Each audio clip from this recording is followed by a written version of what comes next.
महाराष्ट्र के सीएम उद्धव ठाकरे ने बताया कि तूफान की आशंका से कोरोना के लिए बने अस्पताल से मरीजों को दूसरी जगह शिफ्ट कर दिया गया है। कोरोनावरती उपचार करण्यासाठी जशा काही जम्बो फॅसिलिटीज केलेल्या आहेत, फील्ड हॉस्पिटल ज्यांना म्हणतो, त्याच्यामध्ये या बांद्रा कुर्ला कॉम्प्लेक्समध्ये एक मोठं अधिक हजार रुग्णशय्यांचं एक आपण हॉस्पिटल तयार केलेलं आहे। काल ज्या वेळेला या वादळाचा इशारा आला तेव्हा आपण तिथे असलेल्या रुग्णांना दुसरीकडे हलवलेलं आहे। ऐसा कहा जा रहा है कि निसर्ग तूफान से सबसे ज्यादा खतरा महाराष्ट्र पर है। तूफान महाराष्ट्र के रायगढ़ से टकरा सकता है। रायगढ़ और मुंबई के बीच ज्यादा दूरी नहीं है। मतलब तूफान आया तो मुंबई निशाने पर हो सकती है। खतरे को देखते हुए मुंबई में समुद्र के आसपास के इलाकों में हलचल काफी बढ़ गई है। मुंबई के अक्सा बीच पर पुलिस और लाइफ गार्ड के जवानों को गश्त करते हुए देखा गया। बीच पर लोगों के आने जाने पर भी रोक लगा दी गई। बीएमसी की तरफ से एक सूचना दी गई है जिसमें साफ तौर पे कहा गया है कि समंदर के किनारे ना कोई आए, क्योंकि स्थिति इस वक्त धोखादायक बनी हुई है, यानी खतरनाक बनी हुई है। मुंबई से कुछ ही दूरी पर ठाणे जिले के वसई में तो समुद्र के आसपास बनी झुग्गी बस्ती को खाली करा लिया गया।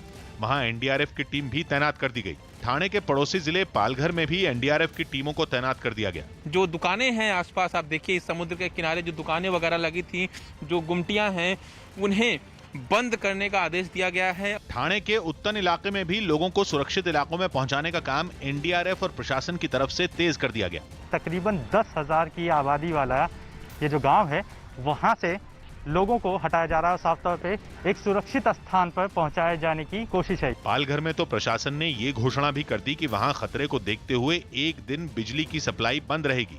मतलब लोगों को एक दिन बिना बिजली के रहना होगा। इसके अलावा दुकानों और फैक्ट्रियों को भी बंद रखा जाएगा। 3 तारीख को एक दिन पूरा ही बंद रखेंगे, दुकान भी बंद रखेंगे और इंडस्ट्री जो है यहाँ की वो भी बंद रखेंगे। निसर्ग तूफान से नुकसान कम हो, इसके लिए सिंधुदुर्ग और रत्नागिरी जिले में भी कई इलाकों को खाली कराया गया। साथ ही वहां पर एनडीआरएफ की एक टीम को भी तैनात किया गया। इसके अलावा महाराष्ट्र में एनडीआरएफ की 6 टीमों को अलग से तैयार रखा गया है, जो तूफान के आने पर अलग अलग जिलों में मोर्चा संभालेंगे। निसर्ग तूफान इसलिए भी डरा रहा है क्योंकि 1891 यानी 129 साल बाद महाराष्ट्र पर अरब सागर से इस तरह का कोई खतरा पैदा हुआ है। मौसम विभाग का कहना है कि 129 साल बाद ऐसा हो सकता है जब अरब सागर में कोई तूफान सक्रिय होने के बाद जून के महीने में महाराष्ट्र से टकराए, और वो भी पूरी ताकत के साथ। ताकत का मतलब इस तूफान से। मौसम विभाग ने निसर्ग तूफान को गंभीर श्रेणी में रखा है। अनुमान है कि यह तूफान बंगाल और ओडिशा में आए अम्फन तूफान की तरह ही ताकतवर और खतरनाक साबित हो सकता है। तूफान के दौरान मौसम विभाग ने 120 किलोमीटर प्रति घंटा की रफ्तार से हवाएं चलने की चेतावनी जारी की। साथ ही कई जिलों में भारी बारिश के लिए भी अलर्ट जारी किया गया है।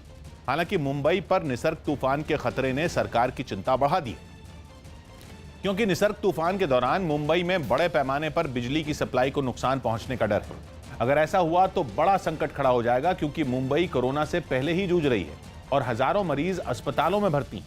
मुंबई की मेयर ने तो खुद ये बात मानी कि अगर तूफान के दौरान अस्पतालों की बिजली चली गई तो मुश्किल बढ़ जाएगी।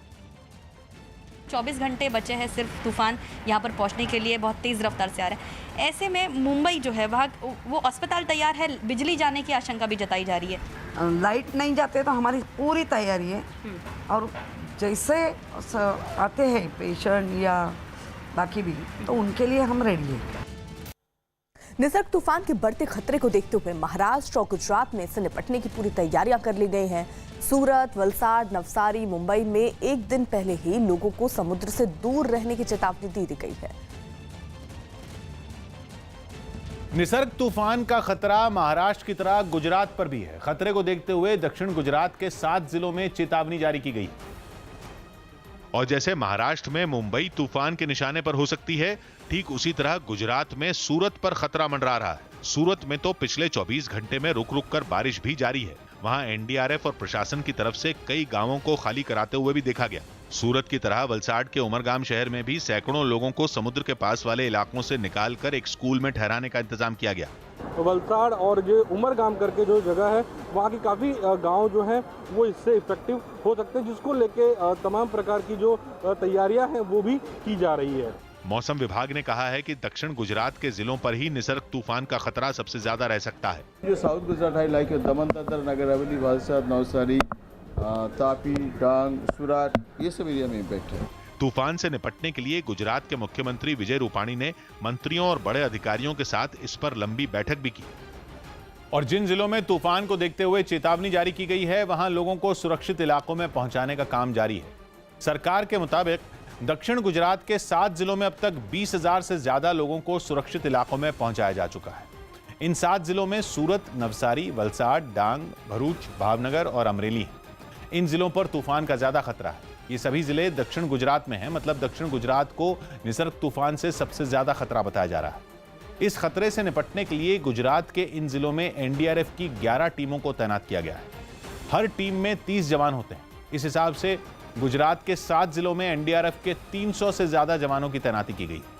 गुजरात की तरह केंद्र शासित प्रदेश दमन और दीव के दमन में भी एनडीआरएफ